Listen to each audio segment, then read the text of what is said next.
안녕하세요. 스리토세입니다. 오늘은 12월 23일 NBA 경기 WKBL 그리고 V리그 여자 배구 총 4경기 분석해보도록 하겠습니다. 드디어 NBA가 개막했죠. 사실 시즌 극 초반이고 개막전 경기라 조금 조심스럽긴 하지만 그래도 NBA 분석을 조금 원하시는 분들이 많아서 바로 분석해봤습니다. 일단 첫 번째 경기는 브루클린 대 골든 스테이트죠. 일단 브루클린은 지난 시즌에 듀란트가 시즌 아웃을 당했는데도 불구하고 그리고 어빙의 잔부상이 많았지만 그래도 플레이오프에 진출한 팀이죠. 일단 브루클린은 지난 시즌 디니디 선수와 레버트 선수 이 두 명의 가드들이 맹활약을 해주면서 생각보다 괜찮았죠. 그리고 디안드레 조던과 자렛 알렌이 골밑을 지켜주면서 괜찮은 활약을 해줬던 브루클린입니다. 반면 골든 스테이트는 지난 시즌 클레이 탐슨이 빠졌고 시즌 아웃으로 그리고 스테판 커리도 손목 부상으로 손가락 부상으로 많은 경기를 뛰지 못했었죠. 그래서 최하위권에 머물렀던 골든 스테이트입니다. 하지만 이번 시즌 브루클린과 골든 스테이트 모두 일단 브루클린은 듀란트가 완벽하게 복귀했죠. 부상에서. 그리고 프리시즌에서도 완전히 날아다니면서 경기력을 끌어올렸고요. 그리고 어빙도 건강한 모습을 보여줬습니다. 또한 브루클린은 올 시즌 샤멧을 영입하면서 외곽을 조금 강화시켰죠. 그래서 브루클린의 주축 선수들을 보면 듀란트, 어빙, 레버트, 디니디 그리고 디안드레 조던 이 5명이 축을 이루며 주전 스타팅 5는 아닐 수도 있는데 일단 이 5명이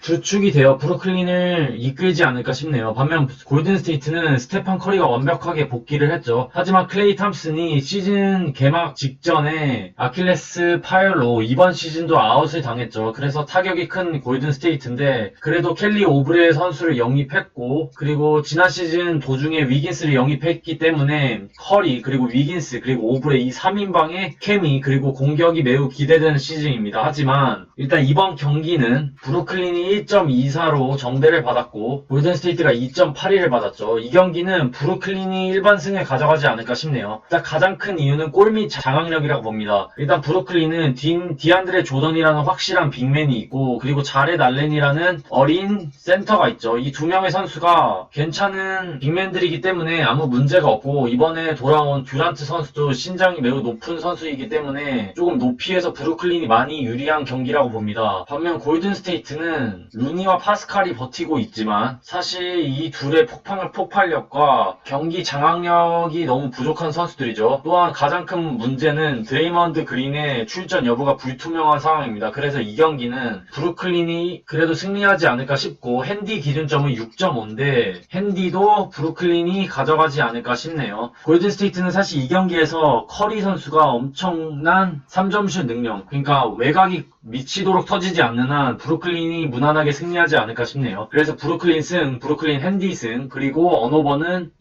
230점이 230.5가 기준점인데 이거는 오버가 낫지 않을까 싶네요. 사실 브루클린은 뭐 레버트, 디니디, 어빙, 듀란트 이렇게 4명이 좋은 공격을 보여주는 건 팩트지만 그렇게 어빙도 그렇고 그리고 이 가드들의 수비력이 그렇게 좋은 팀이 아니죠. 반면 골든스테이트도 그렇게 좋은 수비력이 있는 팀이 아니기 때문에 커리 위긴스가 조금은 수비를 버리고 공격만 하지 않을까 싶네요. 그래서 오버 페이스의 경기가 나올 것으로 봅니다. 그 다음 경기는 LA 레이커스 대 LA 클리퍼스입니다. LA 더비죠. 일단 레이커스는 지난 시즌 NBA 우승팀이죠. 일단 지난 시즌에 르브론 제임스가 데이비스의 듀오 그리고 뭐 론도 하워드 그리고 쿠즈마와 모리스 그리고 카루소 등 괜찮은 선수들의 팀워크가 매우 좋았었죠. 물론 이번 시즌에 하워드와 론도, 에버리, 브래들리를 내보내면서 지난 시즌과 조금 로스터의 변화가 많지만 오히려 슈레더, 마크 가소, 헤럴, 매튜스를 모두 영입하면서 골밑을 강화했고 그리고 확실한 가드들을 데리고 오면서 저는 개인적으로 지난 시즌보다 더 강한 팀이 되지 않았나 싶네요. 반면 LA 클리퍼스는 지난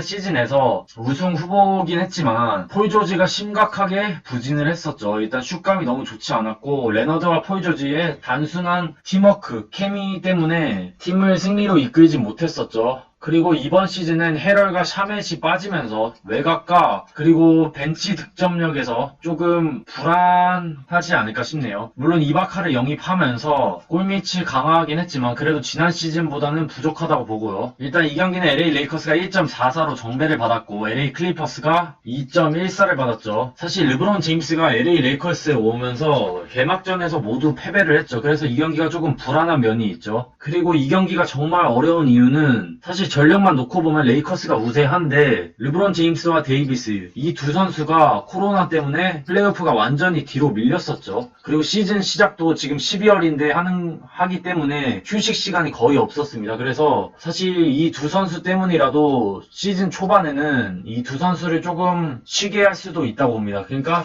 출전 시간에 조절이 조금은 있을 수 있는데 이건 예측하기가 힘들어서 일단 시간을 두고 조금 지켜볼 필요가 있다고 보고요. 그래서 이 경기는 르브론 제임스와 데이비스의 출전 시간이 중요하긴 한데 그래도 레이커스 이 경기는 정말 어렵네요. 이 경기는 그냥 일반 승패는 안 가는 걸 추천드리고 핸디 기준점이 3.5인데 저라면 그냥 조금 모험을 걸고 클리퍼스 핸디 승으로 갈 것으로 보이네요. 왜냐면 레이커스에 많이 몰리기도 몰렸고 르브론 제임스가 얼마나 뛸지 모르기 때문에 조금 모험을 걸고 클리퍼스 핸디 승이 낫지 않을까 싶고요. 그리고 언오버는 221.5 언더가 낫지 않을까 싶네요. 두 팀 모두 수비가 좋은 팀이고 무작정 공격만 하는 팀이 아니기 때문에 조금은 언더 페이스의 경기가 나올 것으로 보이네요. 그 다음 경기는 V리그 여자 배구입니다. IBK 기업은행 대 한국도로공사죠. 일단 IBK 기업은행이 6승 7패로 4위고요. 한국도로공사는 5승 8패로 5위죠. 최근 4경기를 보면 기업은행은 패패 승패, 한국도로공사는 승승승패입니다. 상대 전적에서는 3승 2패로 한국도로공사가 우세했었고요. 그리고 지난 경기를 분석해보면 일단 IBK 기업은행은 흥국생명에게 3대0 셧아웃 패배를 당했죠. 일단 지난 경기에서 라자레바 선수가 24득점, 표승주가 10득점, 김수지가 4득점, 그리고 김희진 선수가 4득점을 올려줬었죠. 반면 한국도로공사는 지난 KGC 인삼공사에게 3대2로 패배를 당했죠. 일단 전세환의 부진이 조금 컸던 경기였죠. 물론 KC가 29득점, 박정화가 23득점을 올려주면서 이 두 명의 선수가 제 역할을 해주긴 했지만 전세환과 문정원이 조금 부족한 활약을 해주면서 어려움이 많았던 한국도로공사였습니다. 일단 이 경기는 IBK 기업은행 1.64로 정배를 받았고 한국도로공사가 1.82를 받았죠. 개인적으로 이 경기는 IBK 기업은행 승이 낫지 않을까 싶네요. 일단 가장 큰 이유는 IBK 기업은행은 5일 만에 경기를 치르고 한국도로공사는 3일 만이죠. 일단 체력적으로 훨씬 유리한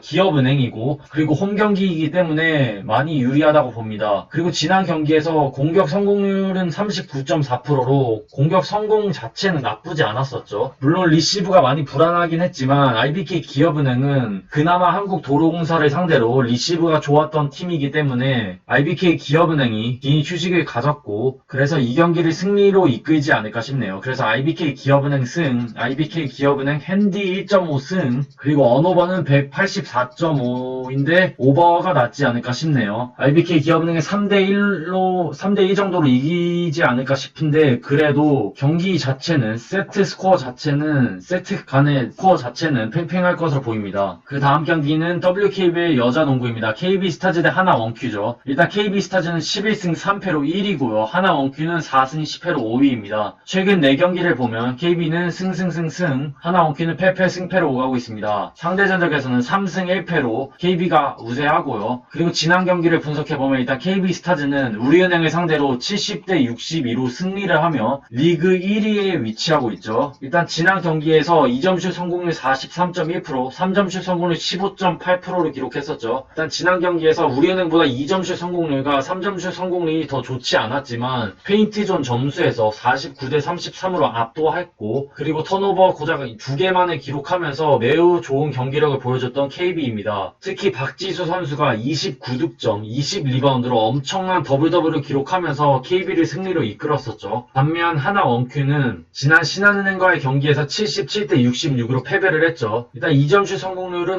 60%로 매우 좋았고 3점슛 성공률도 35.3%로 매우 좋긴 했지만 신한은행의 김단비 선수를 막아내는데 조금 어려움이 많았었죠. 그리고 강계리 그리고 신지현의 득점력이 매우 부족했던 하나 원큐였습니다. 일단 KB스타즈가 1.16으로 정배를 받았고 하나 원큐가 3.33으로 역배를 받았죠. 사실 KB스타즈가 이번 경기에서 그렇게 잘해줄 것 같은 느낌은 없네요. 왜냐면 일단 하나 원큐가 7일 만에 경기를 치르기 때문에 충분히 많이 휴식을 했고 충분히 재정비했을 것으로 보입니다. 하지만 하나 원큐는 워낙 골밑이 약하고 박지수를 막아낼 수 있는 자원이 아예 없기 때문에 죽어도 하나 원큐 역배 승에는 못 갈 것으로 보이네요. 그래서 KB스타즈 일반 승 그리고 핸디가 조금 애매한데 사실 최근 KB스타즈 선수들이 많이 지쳐있기 때문에 조금은 출전 시간에 조절이 있을 것으로 보이고 조금은 여유로운 경기를 펼치지 않을까 싶네요. 가뜩이나 상대가 하나 원큐이기 때문에 그래서 조금 모험을 걸고 핸디는 하나 원큐 8.5 승으로 가볼 것으로 보이고 언오버는 140.5가 기준점으로 조금 낮은 편인데 사실 지난 1, 2차전 맞대결에서 140.5가 넘었던 걸로 기억하는데 왜 이 기준점을 받았는지 모르겠네요. 그래서 조금 찝찝하긴 한데 이번에도 오버 경기를 펼치지 않을까 싶네요. 하나 원큐가 충분히 휴식했기 때문에 외곽에 집중하면서 그래도 60 후반대 정도, 60 중후반은 넣어주지 않을까 싶네요. 그럼 12월 23일 NBA 2경기, WKBL 그리고 V리그 여자 배구까지 총 4경기를 분석해봤습니다.